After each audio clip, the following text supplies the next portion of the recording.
Pupila Dilatada, el podcast. Dosis de literatura para, disque, entender la realidad Y elevar nuestra conciencia. Platicamos sobre anécdotas literarias Y sus resonancias con la actualidad. Somos Magdalena Pérez Selvas y Andrea Magaña. Javier Milei es el actual presidente de Argentina, elegido en 2023. A su propuesta política él le llama libertarismo, aunque a veces también es definida como anarcocapitalismo. Ambos conceptos se podrían equiparar con ultraderechismo, ultracapitalismo o ultraconservadurismo. Según Milei, el mercado es la simple e inocente cooperación entre la sociedad en donde se hacen intercambios voluntarios. Ha dicho que el empresario es un benefactor social y la pobreza es culpa del Estado. Regular los monopolios, regular las empresas e introducir el concepto de justicia social es lo que ha conducido al estancamiento económico. Es decir, para Milei, los préstamos rapaces del Fondo Monetario Internacional, la corrupción, los saqueos privados, el extractivismo y la colonización no son los verdaderos culpables de la desigualdad. Algunas de las propuestas de Milei son la privatización de las empresas públicas, el endurecimiento de penas contra las personas que se atrevan a manifestarse, desregular la economía y prohibir el lenguaje inclusivo y toda perspectiva de género en la administración pública. Sin embargo, Milei se ha tenido que enfrentar al Congreso. Algunas de sus propuestas ya han sido rechazadas y a los diputados que votaron en su contra los ha llamado putitas del peronismo. A principios de este año 2024, Milei estuvo en Davos, el foro económico en donde se reúnen las grandes fortunas del mundo. Allí mencionó algunas cosas que incluso sus más fervientes seguidores no se atrevieron a aplaudir del todo. Dijo, por ejemplo, que el feminismo es una pelea ridícula entre el hombre y la mujer, y que los ministerios y los organismos internacionales de la mujer no han aportado nada a la sociedad. También se pronunció en contra del aborto, al que describió como una agenda asesina promovida por el socialismo, el cual, dijo, preocupado por el calentamiento global, busca reducir de esa manera el incremento poblacional. Huelga decir que para Milei, el calentamiento global es falso. Si realmente tuviéramos un problema de recursos, deberíamos preocuparnos por colonizar otros planetas en lugar de exterminar al ser humano, declararía meses más tarde. Hola, ¿cómo están? Les saluda Magdalena Pérez Selvas, como siempre muy contenta de darles la bienvenida a un episodio más de Pupila Dilatada y como siempre me acompaña la periodista cultural y mi amiga Andrea Magaña. ¿Cómo estás? Hola, muy contenta con este episodio que vamos a presentarles el día de hoy. Me hace mucha ilusión y al mismo tiempo me pone a reflexionar en muchos temas contemporáneos, actuales, que nos incumben. Así es, hoy les tenemos un temazo, según nosotras, y es del terror de Mariana Enríquez al terror de Milei. Y si ustedes se piensan que qué tiene que ver Mariana Enríquez con Milei, pues quédense.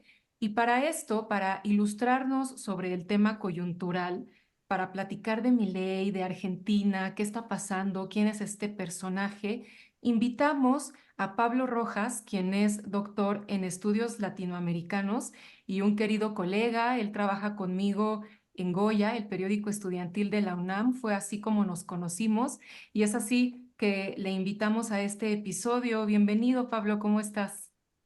Hola Magda, hola Andrea, muchas gracias por invitarme y efectivamente está muy bueno el tema, no solo es cosa de ustedes, me pareció muy interesante y también los textos que van a estar discutiendo están buenísimos. Creo que es muy pertinente para estos tiempos y también para que pues nos llevemos pensando qué hacer con todo esto, ¿no? Así es.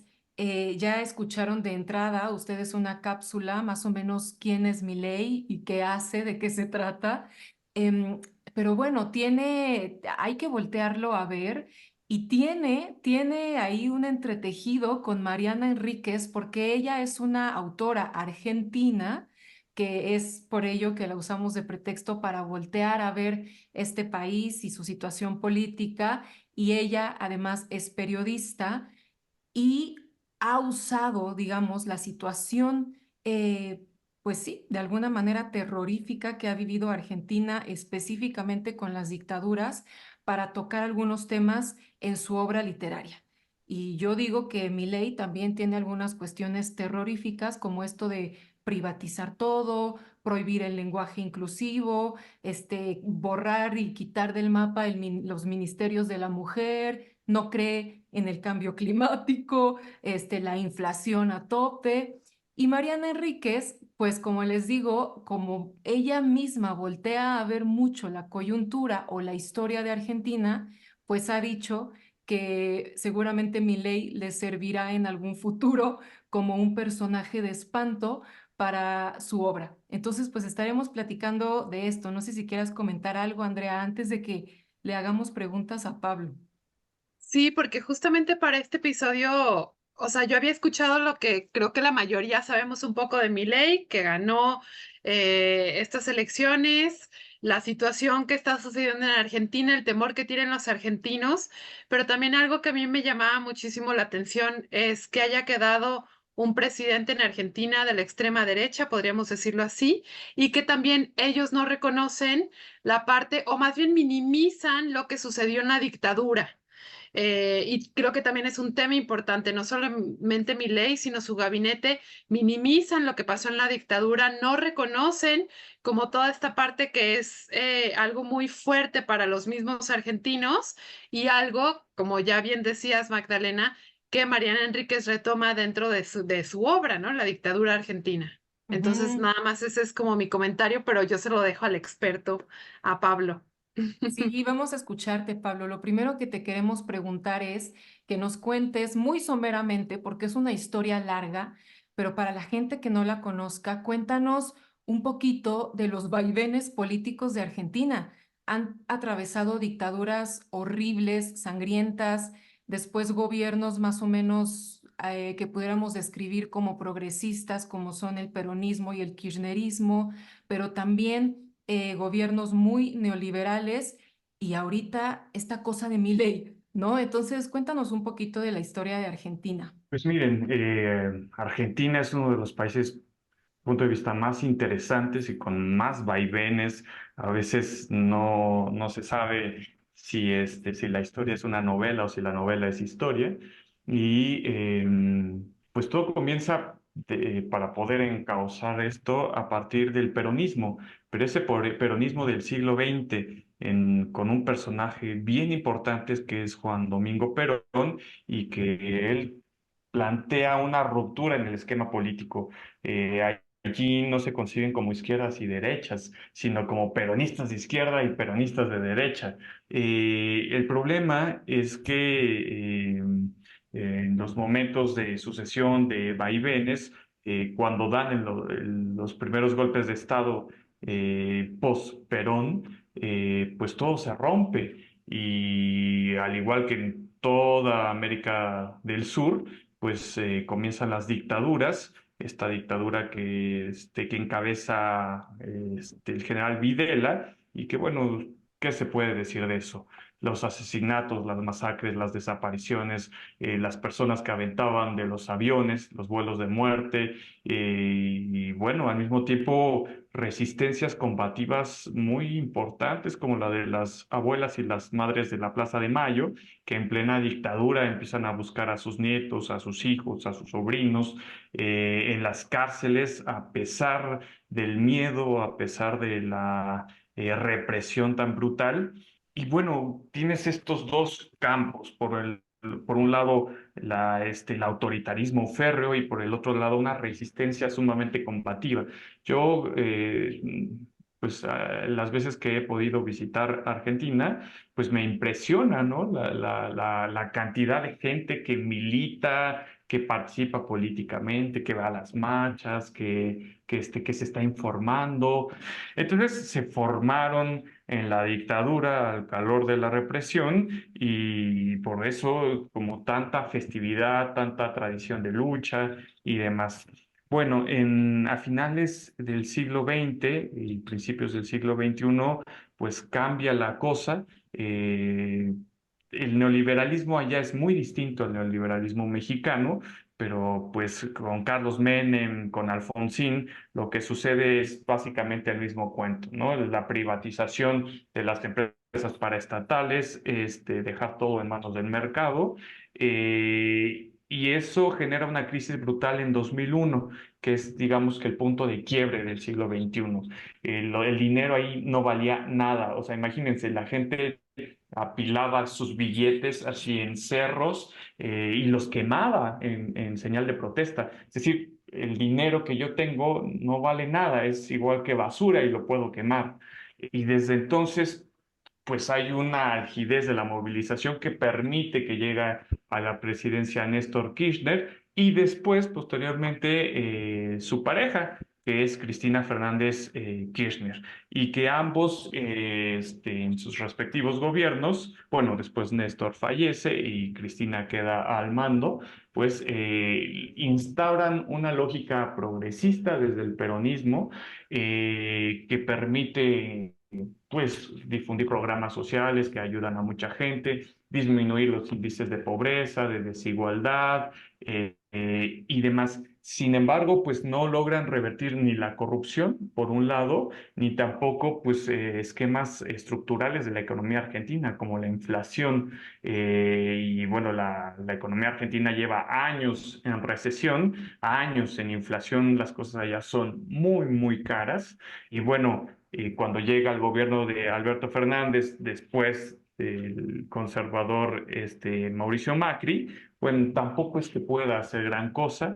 Y en este interregno, pues empiezan a suceder varios fenómenos, ¿no? Que los hombres, sobre todo, empiezan a volcarse en favor, hombres jóvenes, en favor de Milei, que quieren soluciones fáciles, rápidas, pero además ultraconservadoras, y también como respuesta a los movimientos feministas que son masivos allá. Ustedes vieron lo que fue la aprobación del aborto, del derecho al aborto, de las marea verde, allí es grandísimo, es uno de los puntos de inicio en América Latina.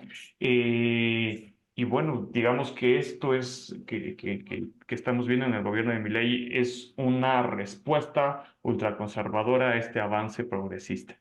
Justamente decía Mariana Enríquez en alguna entrevista que dio, como de, pues yo no hubiera votado a mi ley, pero entiendo por qué la gente lo ha hecho, ¿no? Es ya una desesperación absoluta del pueblo argentino y buscar un cambio radical y parece ser que esa es la razón por la que un personaje como estos, con esta política, llega al gobierno de Argentina y él, Pablo, se describe como libertario.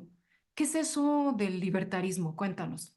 Bueno, el neoliberalismo surge de los 40 del siglo pasado, con Friedrich Hayek y Milton Friedman, pero digamos que empieza como una teoría. Más tarde, esa teoría, digamos, era una teoría de los loquitos del centro que nadie pelaba, pero cuando entra en crisis el sistema económico mundial en los 70s, 80s, pues los políticos del mundo empiezan a voltear a ver esa teoría, se la jalan y lo empiezan a aplicar desde el Estado. Pero digamos, una cosa era lo que planteaban en teoría y otra cosa es lo que podían aplicar a nivel de política, ya real, ¿no? Entonces, digamos que los neoliberales pues, se dan cuenta que no pueden prescindir del Estado, es imposible. Y entonces empiezan a mezclar ciertos elementos para que la gente no tenga pues, inquietudes por rebelarse y obviamente ahí se mantiene el papel del Estado. Lo que dice mi ley es que el Estado no debe de intervenir ni un tantito. Y entonces la imagen esta famosísima de él con una motosierra diciendo que va a cortar el presupuesto a todos los ministerios, que va a desaparecer ministerios completos, como el de la mujer, por ejemplo, ¿no? Que va a desaparecer apoyos sociales, que no quiere ni un tantito de beneficio a lo público, ¿no? Y que él lo que quiere es profundizar más bien, o más bien radicalizar el proceso a la derecha, que cercene cualquier viso de apoyo social del Estado. claro, es hipócrita porque él sigue disputando el Estado, él sigue teniendo el Estado, de hecho, utiliza la policía, utiliza el ejército para reprimir las protestas, para instalar su programa, pero bueno, digamos que en términos económicos, lo que él plantea es, digamos, como apretar la soga al máximo para que entonces, desde su punto de vista, puedan salir de la crisis económica en la que están. Digo, para mí no tienen ningún sentido y creo que para muchas personas no tiene ningún sentido, pero bueno, lo preocupante es que pues ganó muchísima simpatía y al final de cuentas ganó la presidencia. A mí me parecen expresiones peligrosas y creo que en México tenemos algunas, como por ejemplo Sandra Cuevas. No sé si tú la conozcas, Andrea, es una política muy local, es alcaldesa de una alcaldía en la Ciudad de México, pero yo digo que hay que tenerla en la mira, porque ella con esto de la motosierra también ha salido con su motosierra y bueno, hay otras expresiones políticas como estas que son ultraconservadoras. A mí, de manera personal, me parecen peligrosas estas posturas, pero cuéntanos, Pablo, ¿tenemos en México eh, políticos que abiertamente se estén pronunciando a favor de esto y lo consideras tú un peligro? Sí, sí los hay y sí son un peligro y sí me preocupa. Sí, Sandra Cuevas, pero también está Lili Telles, que tiene un alcance nacional, el mismo Eduardo Verástegui, que intentó entrar ahora a las elecciones a nivel nacional. Lo que pasa, la diferencia es que en casos como el argentino o el brasileño, primero entraron en crisis los proyectos progresistas, o sea, dejaron de representar a la gente. Los los monstruos fascistas, ultraconservadores, no emergen si no es después del fracaso de gobiernos progresistas o de fuerzas progresistas que no logran solucionar, por un lado, las demandas de la gente, ni tampoco representarles, ¿no? Entonces la gente busca salidas desesperadas ante estos momentos de crisis. Acá en México no ha sucedido. Ojo, no significa que no suceda, porque, bueno, ahora que salga López Obrador de la presidencia va a quedar un hueco enorme, que él tiene un carisma y una legitimidad que nadie más puede, sustituir. Entonces, ¿qué va a pasar frente a ese vacío de poder que va a quedar? No lo sabemos. Vamos a ver si quien ha designado la izquierda electoral partidista como sucesora, realmente puede llevar a cabo esa conducción. Y no solo eso, si logra dar continuidad y representar la esperanza de la gente. Si no, hay posibilidad, diría, esta frase tan citada, no sé si ya la escucharon de Antonio Gramsci, que en momentos de crisis, en donde lo nuevo no acaba de nacer y lo viejo no acaba de morir, en ese interregno surgen los monstruos. Esos monstruos son Milei, son Bolsonaro, son Trump, porque si no logran hacer que sí nazca algo nuevo, pues entre la duda, entre el vacío, entre los huecos, es posible que lo intenten llenar estos personajes. Hay que pensar muy críticamente quiénes son y hay que difundir perspectivas que logren levantar nuevas simpatías, nuevas esperanzas si esto decae. Pero bueno, no sé qué opinen sobre esto. O sea, no tenemos nada nuevo bajo el sol con Milei, ¿no? No es alguien que de repente de la nada surgió y ya, sino que, como bien dices, comulga o simpatiza con Bolsonaro, con Trump, con Vox en España, por ejemplo, que también tenemos ese caso, ¿no?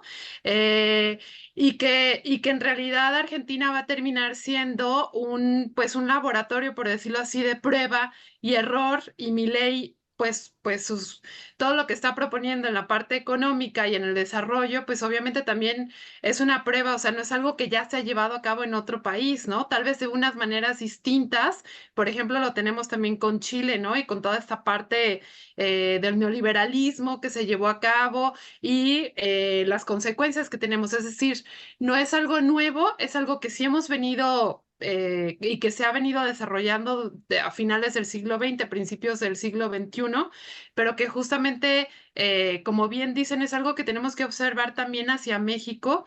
Y esa frase que decías, Pablo, me parece como muy importante, ¿no?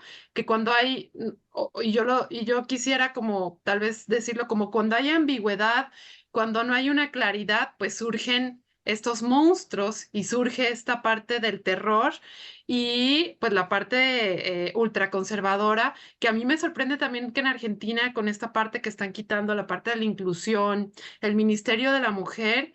¿Qué va a pasar, no? Es decir, yo sé que Argentina luchó por el derecho al aborto, que supongo que en algún momento mi ley va a intentar echarlo para atrás y como muchos otros avances que ya han tenido respecto, por ejemplo, a esta parte de la mujer, pues van a ir para atrás, ¿no? O sea, ¿qué va a pasar también con esta marea verde que ha salido y qué encontronazos puede haber en un futuro?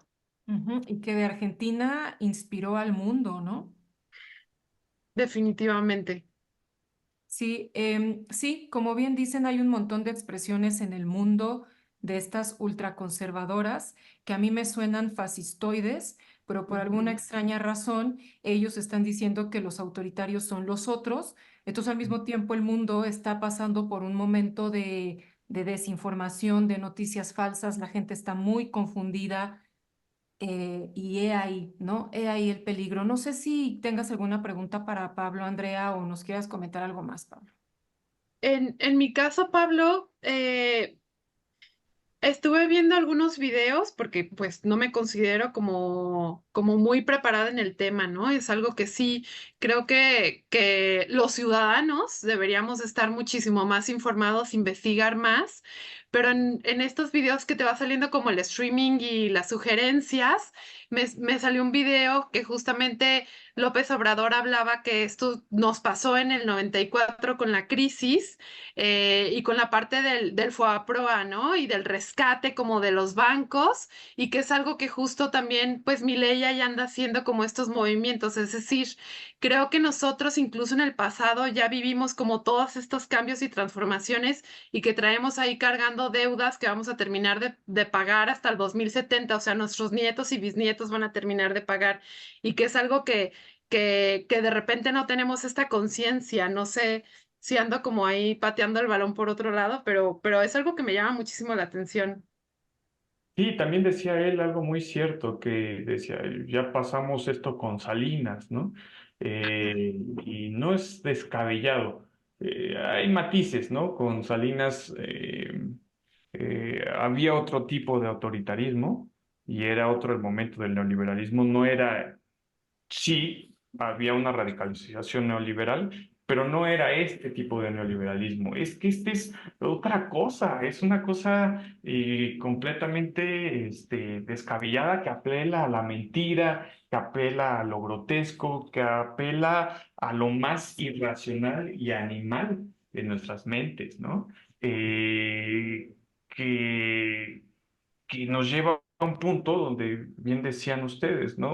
O sea, la gente se está guiando por mentiras y esas mentiras le movilizan y le parecen que les hacen creer que es correcta su postura y es una postura que les permite ser clasistas, que les permite ser racistas, que les permite ser machistas sin tapujo alguno. Vean ustedes lo que hace el Temach ahora, o vean ustedes mismas el meeting que tuvieron el domingo pasado, estas personas pro Xóchitl Gálvez en el Zócalo, ¿no? Que decían, no, vivimos en un momento autoritario en México, una relación autoritaria, pero no dicen miles de personas manifestándose en una plaza sin policías alrededor, frente a cientos de medios de comunicación nacionales e internacionales, y no me imagino eso en un momento de Videla, ¿no? Pero es y además diciendo cosas como que son mentiras, o sea, que no tienen pizca de realidad, pero como eso afianza lo más animalesco, lo más irracional de la mente de las personas, pues lo toman porque permite justificar algo que es injustificable.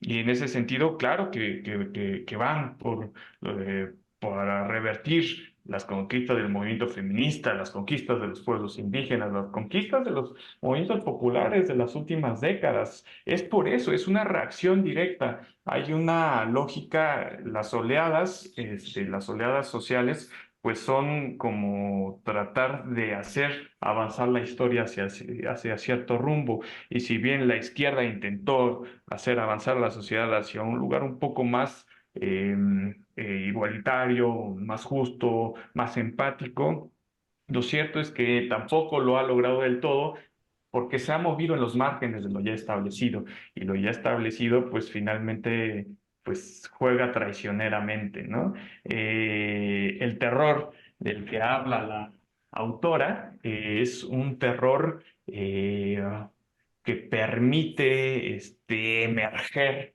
lo peor de lo humano, ¿no? Y ese es un trasfondo que nos lleva a tratar de buscar soluciones a esta crisis, pero pues las soluciones no van por la violencia, no van por la guerra, no van por la destrucción y la aniquilación del mundo.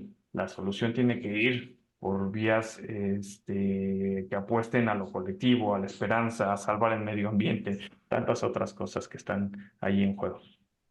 Así es, totalmente. Pues ahí están esos terrores reales, esos espantos reales que decanta Mariana Enríquez en su obra, y en la segunda parte estaremos platicando de esto. Por lo pronto te agradecemos muchísimo, Pablo, que hayas aceptado esta invitación, que nos hayas dado algo de tu tiempo y que nos hayas explicado todo esto. Muchas gracias. Muchas gracias a ustedes, Magda, Andrea, mucho éxito al programa y bueno, también mucho éxito a las lectoras y los lectores de estas recomendaciones tan chidas que están haciendo. Cuídense mucho. Gracias. Gracias. Juan estaba totalmente desnudo y caminaba entre los árboles como un sonámbulo. No se daba cuenta de nuestra presencia ni de la luz de la linterna, y tropezaba. Tenía los ojos recubiertos por una película amarillenta, como el segundo párpado de un animal, y estaba agotado. Se llevó un tronco por delante y, aunque no se cayó, se detuvo agitado, transpirando. Moví la linterna e iluminé sus manos. Ya no eran las de un chico. Eran muy grandes y tenían uñas muy largas, doradas, como las de un animal de bronce. Dudé. Pensé que ese chico no era Juan, pero le vi en el pecho la cicatriz de la cirugía. Volvió a caminar en círculos, en 4 patas, las manos enormes rascando la tierra del suelo, los árboles, su propia piel. Estaba buscando algo desesperadamente y no respondía cuando yo decía su nombre. Entendí lo que pasaba. Esperé la luz negra. Recuerdo que el orgullo hizo que me temblaran las piernas. También tenía miedo. Dios mío, dije, y por primera vez en mi vida lo decía no como una exclamación o una frase hecha, sino como un reconocimiento. Él se puso de pie.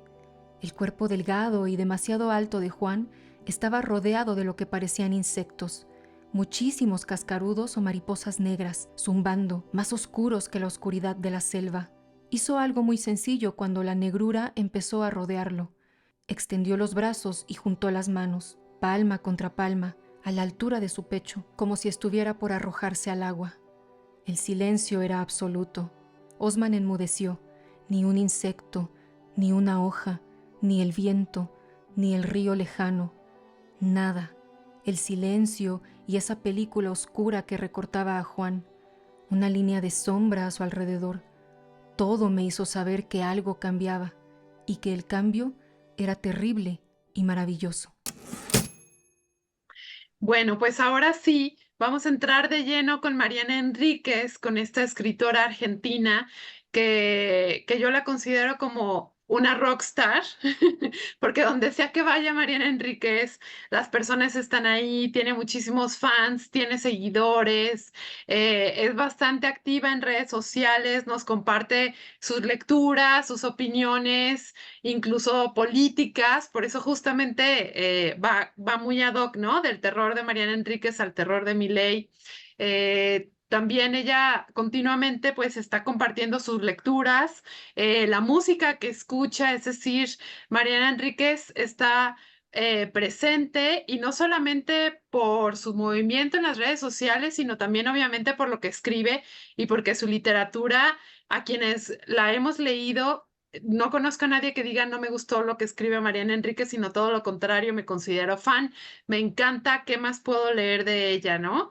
Pero ¿quién es? ¿Quién es Mariana Enríquez? Así súper brevemente, ella nació en Buenos Aires en el 73, es escritora, periodista, docente, conocida como dentro de este género de la nueva narrativa argentina. Escribe obviamente sus cuentos y su novela se enfocan principalmente en el género de terror. Y creo que la parte del periodismo está muy presente dentro de su obra y hay que tenerlo en cuenta, ¿no? Entonces, pues no sé si quieras agregar algo a esta súper breve semblanza de Mariana Magdalena. No, pues nada, cuéntanos un poquito de sus cuentos. Yo me leí para grabar este capítulo, me leí Nuestra parte de noche porque también me la recomendó un amigo muchísimo. Y yo dije, ¿a poco sí? Pero me dijo así de, no, no, esto está muy cañón. Entonces fui, la compré, me la devoré, ¿no, Andrea? Porque te conté, ya lo empecé y de repente ya lo terminé. Está muy, muy buena, realmente es de lo mejor que he leído. Entonces ahorita yo les platico de la novela, pero pues de mientras cuéntanos de su obra en cuentos, porque tiene un montón de cuentos, ¿no? Sí, tiene un montón de cuentos que están reunidos en estos dos libritos que fueron publicados en el 2009, Los peligros de fumar en la cama, que yo les recomendaría si ustedes quieren, con quién quieren empezar con de Mariana Enríquez, pues para mí sería con Los peligros de fumar en la cama en el 2009 y con Las cosas que perdimos en el fuego en el 2016. Ambos son libros de cuentos, un compendio cada uno con diferentes cuentos que todos van explorando el terror. Y les quisiera compartir una cita de Mariana Enríquez en torno al terror que dice, el terror en su mayoría es la explotación del miedo al otro y de la desconfianza al otro. Y también ella dice que es en la infancia donde el terror se tatúa, la literatura te permite vestirlo de diferentes maneras. Y ella dice, me gusta el género, me gusta tanto que lo investigo, que me pregunto y también busco la manera de ponerle una nueva ropa al terror, ¿no? Entonces, justamente es importante tener claro que Mariana Enríquez, como decíamos en la primera parte de este programa, pues Mariana Enríquez habla de la dictadura en Argentina y del terror que se creó en torno a la dictadura, los desaparecidos, las muertes, el miedo que se vivía desde casa y que ella como una niña, pues también le tocó vivir este terror e imaginarse estas historias y que el terror no está tanto en los monstruos o como el terror que tenemos, que luego se nos viene a la mente de un monstruo pareciendo de un tinaco, sino todo lo contrario, el terror está en el vecino, en el de al lado, en el más cercano, en el prójimo. Entonces, justamente lo que hace Mariana Enríquez en estos dos libritos que les comento y en sus cuentos, pues es explotar este terror de una manera distinta que incluso te lo puedes llegar a imaginar y lo puedes llegar a vivir de cerca en diferentes circunstancias y lo puedes incluso hasta palpar. Es decir, no es este monstruo que se te aparece, sino estas situaciones que nosotros como seres humanos también vamos creando, vamos alimentando y que incluso nuestra sociedad pues puede llegarnos a parecer en algún momento terrorífica, ¿no? Mm. Sí tiene una maestría, porque yo creo que es difícil escribir terror, ¿no? O sea, y sobre todo para personas como nosotros ya más adultas y ya habiendo visto muchas cosas, ¿no? Entonces sí me parece que tiene una maestría para lograr escenas terroríficas, ¿no? Escenas grotescas, escenas que dices, ¡ay, no manches! Sí, me parece una gran, gran escritora. Qué cuento nos recomiendas de ella? Vean, por ejemplo, de los peligros de fumar en la cama, que fue publicado en el 2009, es un libro de 12 cuentos. Todos son perturbadores y Mariana Enríquez va utilizando estos recursos del relato clásico de terror, pero lo va mezclando pues con la realidad y con la vida cotidiana. Tenemos desde apariciones espectrales, desde brujas, desde sesiones de espiritismo, grutas, visiones, muertos que vuelven a la vida, historias que justamente, pues, Mariana Enríquez va utilizando estos recursos como de la vida cotidiana y también la parte de la santería y de la brujería que puede estar muy presente dentro de la sociedad latinoamericana, pero nos lo va insertando con una parte que también sientes que puede estar cerca de ti, que puede dar un terror absoluto. Entonces, yo les recomendaría, bueno, o yo soy como muy estructurada, de repente un poco ñoña, ya lo sabes, Magdalena, y yo empezaría con el de los peligros de fumar en la cama, con el libro que de hecho tiene un cuento que termina cuál es el peligro de fumar en la cama, ¿no? Una señora que está fumando un cigarrillo y pues ahí sucede algo en la cama que ya no les voy a decir porque se los spoilearía, pero se lo pueden imaginar un poco. Y justo, por ejemplo, en este cuento, pues no hay un monstruo, no hay un terror, pero al mismo tiempo te termina impactando de lo que sucede en la cama, ¿no? Justamente por andar fumando en la cama. Y el otro libro, que también vale muchísimo la pena que se den un clavado, Las cosas que perdimos en el fuego. Y aquí tenemos un poco más de la parte de las leyendas urbanas en mezcla con los cuentos tradicionales, con la droga, con la contracultura. Y aquí sí tenemos todavía muchísimo más presente la represión en Argentina, ¿no? Tenemos desde el realismo sucio, la crónica, el dolor, tumbas también. Me encanta que Mariana Enrique siempre se va como a la parte. A mí me gusta, y ya se los he dicho, creo, ¿no? A mí me gusta caminar en los panteones. A Mariana Enríquez también le gusta caminar en los panteones y tiene un libro que se titula Alguien camina sobre tu tumba. Ahorita les muestro la portada porque me parece muy bonita esta edición con unas flores de cempasúchil alrededor.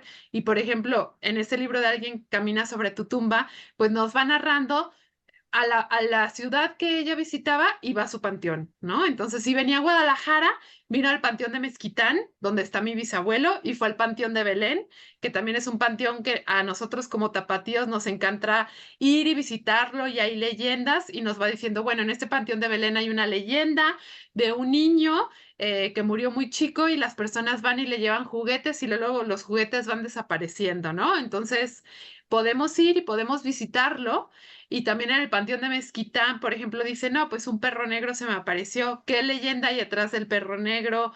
¿Cómo son las tumbas que están abandonadas y que puedes caminar y de repente pues alguna tumba se puede abrir? Y sí, yo cuando voy a visitar a mi bisabuelo, que me gusta ir cada 2 o 3 meses, sé que tengo que caminar con cuidado, que no me tengo que subir arriba de otra tumba porque algo puede pasar y que intento ir acompañada, no me animo a ir sola porque pues no sé si algo sucede, pues por lo menos hay alguien más que vaya y me rescate, ¿no? Entonces, tiene esta parte que leerla es sabroso, ¿no? Es decir, no vas a sufrir todo el tiempo, sino que al mismo tiempo te va a dar un escalofrío, te va a dar incluso un poco de miedo, te va a dar morbo. Está la parte del morbo también, pero es un morbo muy distinto al morbo de la nota roja, pero lo vas a querer leer, ¿no? Tiene un cuento, por ejemplo, que nos narra de unas chavas que estaban obsesionadas con un rockstar y ella obviamente se inspira porque le encanta el rock y para acercarse más a él, pues terminan llegando a la tumba de esta estrella del rock y ya no les digo lo que hacen las chavas, pero es algo que al mismo tiempo te repele, pero dices, ok, bueno, si eres tan fan, quizás a alguien le puede pasar, ¿no? Entonces, muy divertido. Ay, bueno, oigan, como ven, Andrea es fan de Mariana Se Enríquez. nota, ¿no? Sí, es que sí, sí, me parece una escritora extraordinaria. Ahorita hay un montón de obra escrita por mujeres allá afuera. Hay muchísimas cosas. No estamos en una época de clásicos y ya, sino que uno va encontrando, vas rascando, vas escarbando y da mucho placer encontrar algo realmente bueno. Entonces, justamente como es esta novela, Nuestra parte de noche. Ahorita Andrea les platico un poquito de sus cuentitos. Vamos a platicar, si quieres, Andrea, de la novela, que también me parece extraordinaria. Es una novela gordota, pero váyansela a leer porque es muy buena y como dice Andrea, quieres seguir leyendo. Son estas experiencias de lectura en donde no te quieres separar del libro, no te quieres separar de la historia, de, ay, tengo que ir al baño, tengo que ir a comer, pero quieres seguir leyendo, ¿no? Y si tienen tiempo de hacerlo por allí un sábado, un domingo, de estar todo el día leyendo, es, como bien dices, muy, muy sabroso. Entonces, bueno, nuestra parte de noche narra la historia de una familia acomodada en Argentina que durante varias generaciones han adorado algo que Mariana Enríquez describe como la oscuridad, ¿no? Y ellos durante varias generaciones también se han dado cuenta que a través de un medium pueden contactar con la oscuridad. Entonces han encontrado, no dentro de la familia, sino los van encontrando más o menos por casualidad a los famosos mediums, esta gente que se puede contactar y resulta que encuentran a Juan, que ha sido un medium muy poderoso y quien les da la información de que la oscuridad les puede dar el poder de la inmortalidad, ¿no? Entonces, esta familia rica, acomodada, pues están obsesionados, obviamente, no nada más, hay ahí una crítica, ¿no? No nada más de perpetuar el poder y la riqueza, sino ahora la vida.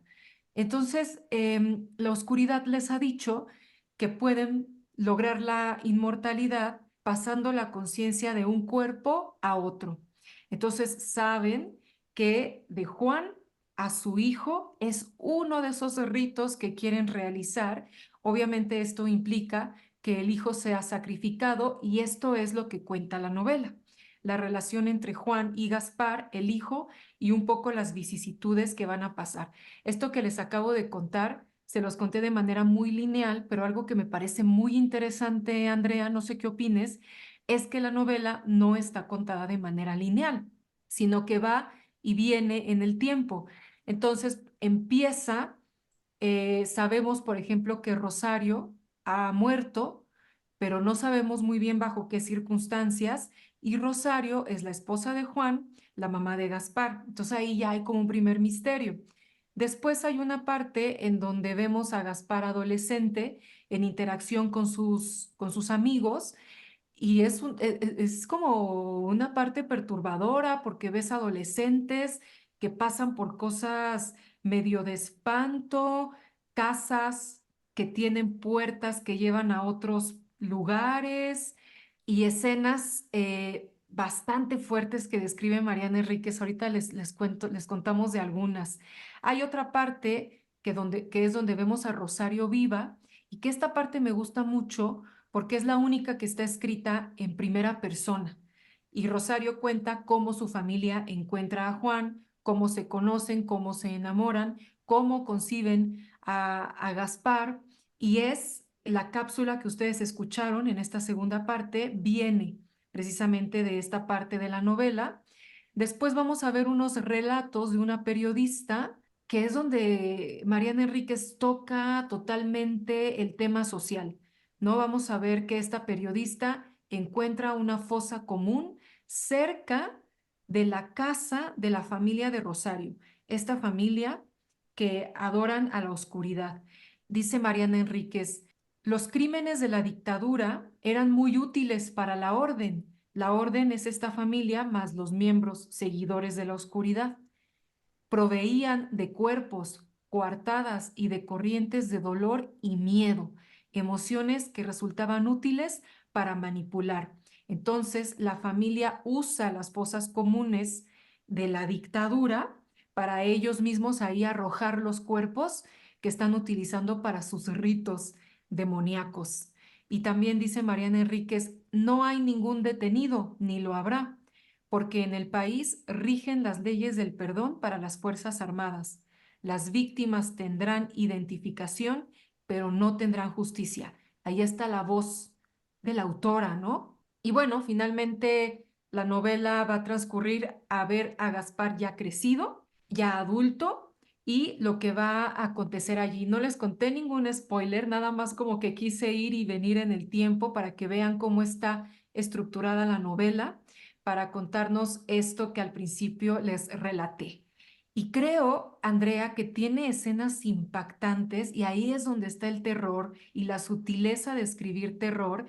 Por ejemplo, en la escena de Omaira, esta niña que está enterrada en el lodo después de un deslave y que los medios de comunicación transmiten en vivo su agonía y describe cómo la niña nada más sale su cabeza y dice la niña, toco con los pies en el fondo la cabeza de mi tía.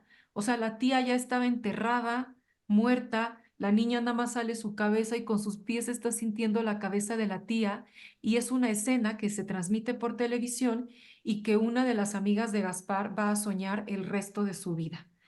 Hay otra escena que también me pareció muy, muy cañona y es cuando Juan lastima a Gaspar, porque él sabe que para protegerlo de la orden, para protegerlo de la oscuridad, tiene que marcarlo. Y esta marca, dice, debía ser una herida profunda, dolorosa, inolvidable. Y Mariana Enríquez va a describir cómo el padre lastima al hijo. El hijo obviamente no sabe por qué está pasando esto. Nosotros después vamos a descubrir que esta es la marca de protección, pero es violenta, ¿no? Y otra escena cañoncísima, no les voy a describir por qué, pero es el bracito de una niña cosida en el esternón de alguien. Mariana Enríquez lo describe como abiertamente magia negra. Y que justamente en lo que en el fondo Mariana Enríquez está hablando, pues es lo que decíamos, la dictadura militar, los desaparecidos, que es algo que a nosotros no nos suena muy ajeno. Eso de las fosas comunes es algo que ya lo tenemos en México impregnado, ¿no? Hace poco, no sé, hablando con un amigo de su barrio, le dije, oye, escuché la noticia de que apareció un cuerpo calcinado. Y me dice, no, sí, a la vuelta de mi casa encontraron una fosa. Es decir, esto lo estamos viviendo en México y es algo que Mariana Enríquez lo habla como historias de terror, ¿no? Pero al mismo tiempo está reflejando la podredumbre que puede surgir y lo que nosotros podemos llegar como sociedad a esta parte tan terrible, ¿no? Entonces, nuestra parte de noche, a pesar, y no, no, más bien no digo pesar, tiene las bondades de que es ficción, pero al mismo tiempo nos está llevando a una realidad que nos hace pensar y nos hace reflexionar en dónde estamos parados y también qué compartimos. En mi caso, y creo yo tú también, Magdalena, lo pensaste, qué compartimos como mexicanos con los argentinos, ¿no? Sí, sí, exacto. Estas escenas que pueden ser como muy ficcionales, porque es enteramente ficcional la novela, Ujú. pero de repente tiene estas cosas pues que hemos normalizado. Nos da terror, nos da repele leerlo en una novela, pero lo vivimos efectivamente todos los días. Oye, a mí me gusta mucho estas escenas de las casas en donde tanto Juan como Rosario, como Gaspar, como sus amigos van a entrar a casas que tienen una vibra medio pesada y que abren puertas que llevan a otro lugar. Y les quería contar esto porque fíjense que yo viví en una casa embrujada durante mis años universitarios. Les quería A ver, compartir esta, ¿cómo? No sabía. sí, les quería compartir esta historia. Me mudé a una casa porque yo estudié en Guanajuato. Entonces me mudé a una casa con unas amigas, con dos amigas, pero estaba mega embrujada, Andrea, estaba mega embrujada, o sea, no nada más esta cosa de que escuchas sonidos, yo sentía presencias todo el tiempo, veía cosas, escalofríos todo el tiempo. Y incluso no es, lo cuento ahorita con sonrisa porque suena justo como ficción, como de novela de Mariana Sí. Enríquez, pero es muy horrible. Lo padecimos bastante. Cuando mis amigas se iban a sus casas en otras ciudades de Guanajuato y yo me quedaba sola, no me quedaba sola en esa casa. Me iba a casa de mi amiga Gloria, a quien tú y ustedes ya conocen, estuvo con nosotros en un episodio aquí. O sea, yo decía, ni de loca me voy a quedar sola, entonces me iba a casa de mi amiga.